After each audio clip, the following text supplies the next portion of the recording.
Hello mga kamamis, it's me, Bongangerang Inahan. For today's video mga mamis, come with me sa aking daily routine.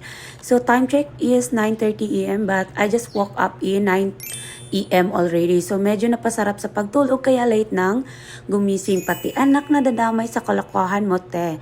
But anyways, tapos ko nang pinakain ang aking kambal that time. So let's proceed to our Bardagulan serye. Before anything else, let's do our daily skincare first para fresh tayong sumabak sa ating bardagulan. Char Tagalog yarn, bitaw oy, dili bitaw ko na guys skincare. This time lang himala ra kaya na ako mabuhat na ako na for content purposes lang good basta kay pag mata na ko diretso na ko sa ako malihokon. Di na gay ko makahuna-huna og kaon tungod sa lihokon lahi mangud ko pag once na makasugod ko sa akong lihokon dili na jud ko maghuna-huna og kaon ana. Siguro makakaon ra ko pag human sa lihokon jud.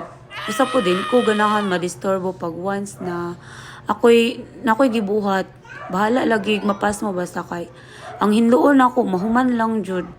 Pero number one jud ay prior ang mga anak. Bahalag magka-bleaching ang all basta ang obligasyon sa anak mao jud dapat i-prior nato. Lain man sad is kung isalig nato sa atong mga pares, di ba?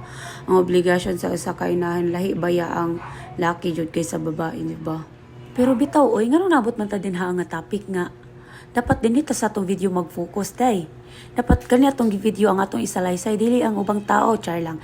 Bitaw, oy, dapat bitaw, diri ra jud ta mag-focus sa atong video kay lahi man tong topic nato ug lahi po ni atong video, day. Dapat diri related sa atong video ang atong topic or atong ihatag na statement. So, bitaw, oy, mora to, oy, ug dagang salamat. Bye-bye!